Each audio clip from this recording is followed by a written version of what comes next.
Assalamualaikum warahmatullahi wabarakatuh. Halo semuanya, perkenalkan aku Syifa Putri Handayani dari kelas 4 APGMI NIM 036. Video ini dibuat untuk memenuhi tugas ujian akhir semester pada mata kuliah Bahasa dan Sastra Indonesia.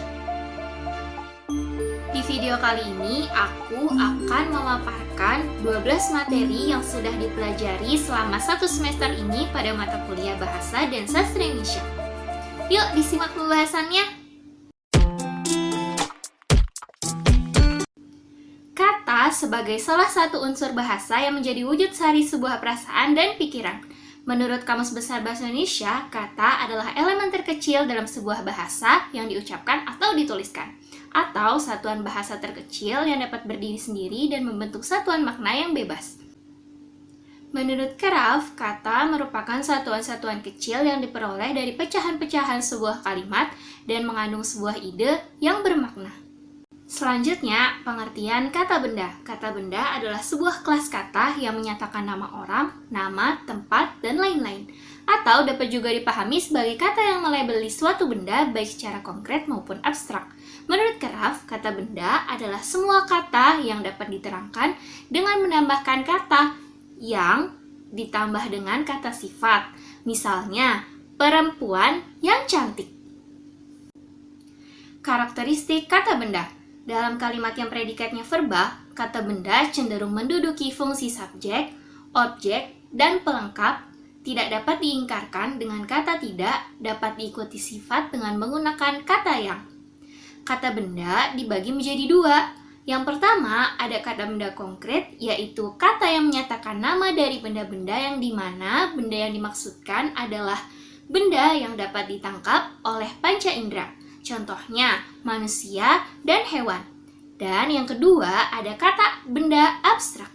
Kata benda yang tidak dapat dijelaskan melalui panca indera. Contohnya adalah keyakinan dan kekayaan. Menurut Erikson, identitas diri adalah mengenal dan menghayati dirinya sebagai pribadi sendiri serta tidak tenggelam dalam peran yang dimainkan, misalnya sebagai anak, teman, pelajar, ataupun teman sejawat. Nah, orang yang sedang mencari identitasnya adalah orang yang ingin menentukan siapakah atau apakah yang dia inginkan pada masa mendatang. Selanjutnya ada definisi dari nama diri. Nama diri adalah kata benda atau nomina yang dipakai untuk menamai orang, tempat, atau sesuatu termasuk konsep atau gagasan. Nah, dengan nama diri itu, seseorang disapa atau dipanggil dan tempat, gagasan, atau sesuatu itu disebut atau dikenal. Ciri dari sebuah nama diri adalah bahwa nama diri itu tidak mencakupi dan tidak dicakupi oleh nama diri lain.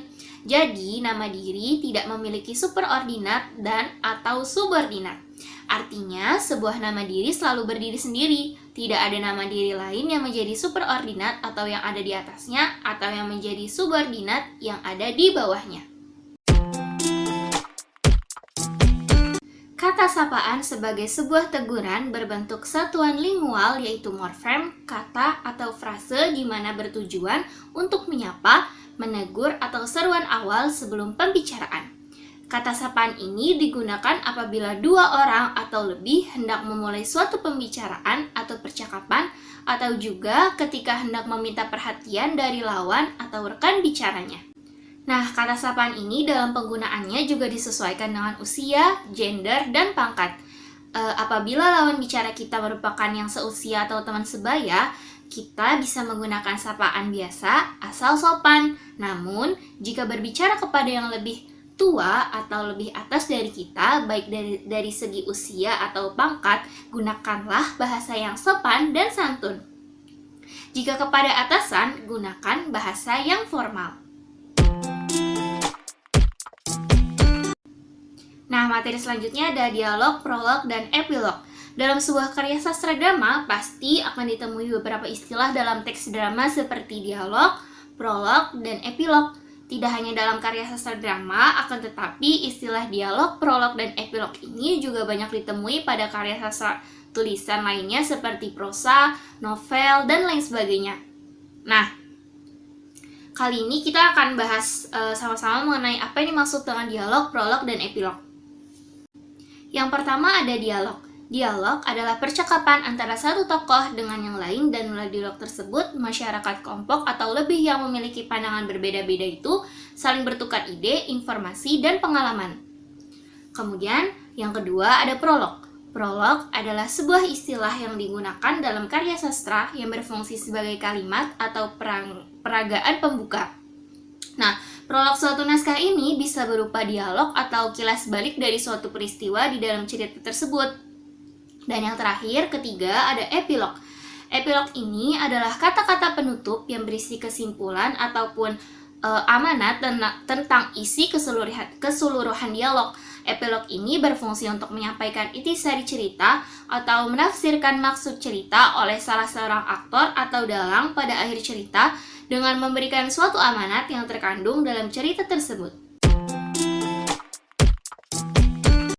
Jenis-jenis membaca dan membaca petunjuk. Sebelumnya, definisi dari membaca yaitu suatu aktivitas kompleks yang dilakukan oleh pembaca, mencakup kegiatan fisik maupun kegiatan mental yang bertujuan untuk memahami isi, gagasan, ataupun ide suatu bacaan sesuai dengan tahap perkembangan kognitif, pemahaman, serta berdasarkan pengetahuan pembaca yang nantinya menghasilkan ilmu pengetahuan, informasi, ataupun pesan dari sebuah tulisan yang kemudian diolah menjadi sesuatu yang bermakna dan bermanfaat bagi pembaca.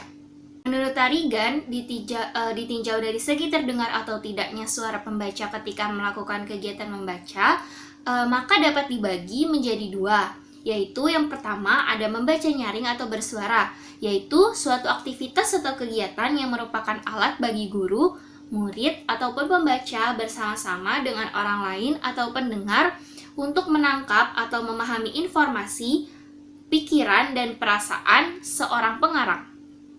Kemudian yang kedua ada membaca senyap atau dalam hati.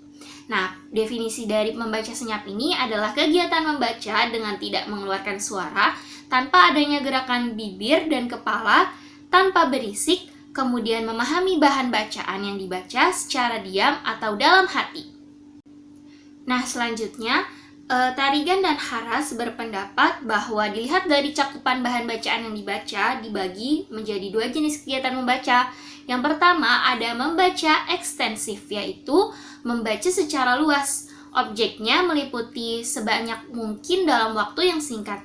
Dan yang kedua ada membaca intensif, yaitu studi saksama, telaah, teliti, dan penanganan terperinci yang dilaksanakan di dalam kelas terhadap suatu tugas yang pendek kira-kira 2-4 halaman setiap hari.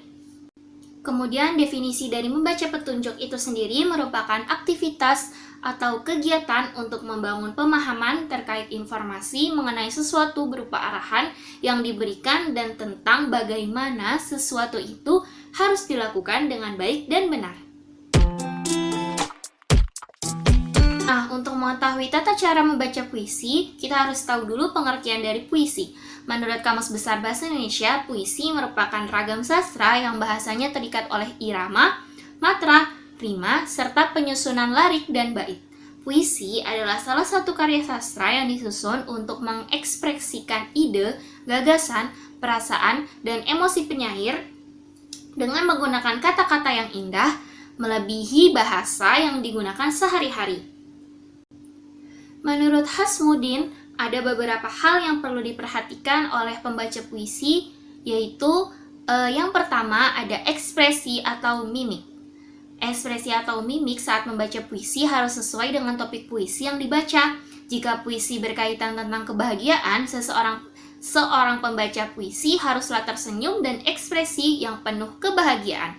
Sedangkan pada saat membaca puisi yang bertemakan sedih, seorang pembaca puisi harus mempunyai mimik wajah yang sedih dan lebih baik jika diiringi dengan tangisan. Kemudian yang kedua itu ada kinesik atau gerakan anggota tubuh. Kinesik ini harus disesuaikan dengan isi puisi yang dibaca.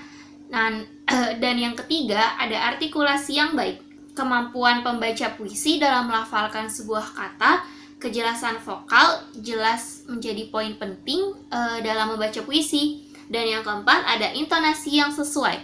Intonasi yang sesuai sehingga para pendengar puisi tersebut itu seakan hanyut dan terbawa emosi dalam puisi. Dan yang kelima yaitu rasa percaya diri. Karena pada saat kita membaca puisi berekspresi secara mendramatisir, kita harus mempunyai rasa percaya diri. Menulis tegak bersambung merupakan kegiatan merangkai huruf lepas atau tegak menggunakan pensil atau pena dengan posisi huruf tegak secara berangkai atau tidak putus. Nah, kemudian buku tulis halus atau garis tiga adalah buku yang digunakan sebagai perantara yang memiliki garis-garis kecil dan halus yang terdiri dari 3 garis yang berfungsi untuk menulis permulaan tegak bersambung agar memiliki besar huruf yang sama, perbandingan huruf besar dengan huruf kecil menjadi benar sehingga terlihat rapi, indah, dan jelas. Nah, kemudian aspek yang perlu diperhatikan dalam menulis tegak bersambung ini adalah komponen huruf, bentuk dan ukuran, jarak, kemiringan, serta kesejajaran dan kualitas barisan. Sehingga beberapa hal yang perlu diperhatikan oleh seorang guru dalam pembelajaran menulis tegak bersambung ini adalah bentuk, ukuran, tebal, tipis, tinggi rendah, dan kerapian tulisan. Ringkasan merupakan hasil kegiatan merangkum. Rangkuman dapat diartikan sebagai suatu hasil merangkum atau meringkas suatu tulisan atau pembicaraan menjadi suatu uraian lebih singkat dengan perbandingan secara proporsional antara bagian yang dirangkum dengan rangkumannya. Ringkasan dapat diartikan sebagai hasil merangkai atau menyatukan pokok-pokok pembicaraan atau tulisan yang terpencar dalam bentuk pokok-pokoknya saja. Kemudian beberapa fungsi ringkasan yaitu yang pertama ada memudahkan dalam membaca gagasan utama karya tulis, yang kedua ada mudah dalam mengingat gagasan utama karya tulis, ketiga mudah dalam memahami gagasan utama karya tulis, keempat cepat dalam mengingat kembali gagasan utama karya tulis, dan yang kelima melatih kreativitas membuat ringkasan. Adapun tujuan pembuatan ringkasan adalah untuk membantu pembaca dalam membaca isi karya tulis, memahami isi karya tulis, dan mengingat isi karya tulis tanpa harus merubah alur dari naskah asli. Parafrasa menurut Kamus Besar Bahasa Indonesia adalah pengungkapan kembali suatu tuturan tanpa mengubah pengertian atau macam bahasa menjadi yang lain tanpa mengubah pengertian. Parafrase berarti menguraikan kembali suatu teks dalam bentuk susunan kata yang lain dengan tujuan menjelaskan makna yang tersembunyi. Nah, parafrasa ini digunakan sebagai teknik untuk menjelaskan sesuatu dengan menggunakan kalimat yang berbeda namun memiliki makna yang sama. Definisi dari surat resmi adalah surat yang dibuat oleh suatu organisasi atau instansi, baik organisasi atau instansi swasta maupun pemerintah. Surat resmi berisi masalah kedinasan, maka bahasa yang digunakan pun harus resmi atau menggunakan bahasa Indonesia baku. Surat resmi merupakan surat yang isinya menyangkut segi-segi kedinasan, baik yang dibuat instansi, organisasi, maupun perseorangan menggunakan bahasa yang baku.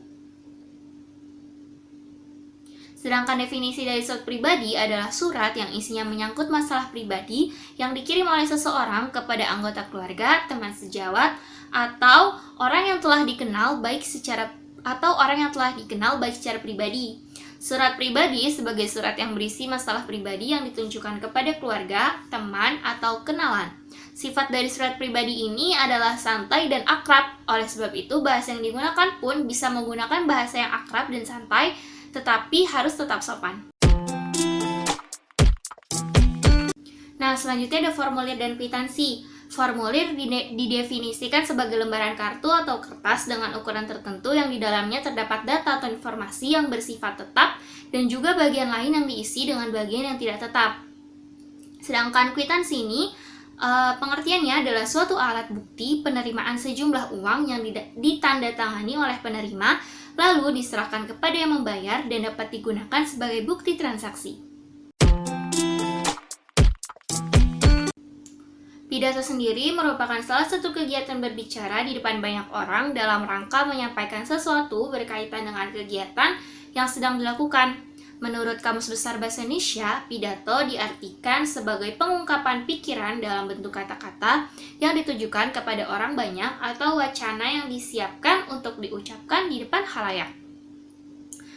Nah, dalam menuliskan teks pidato, seseorang harus mahir dalam mengolah kata dan kalimat sehingga nantinya jika dilisankan akan terdengar runtun dan baik.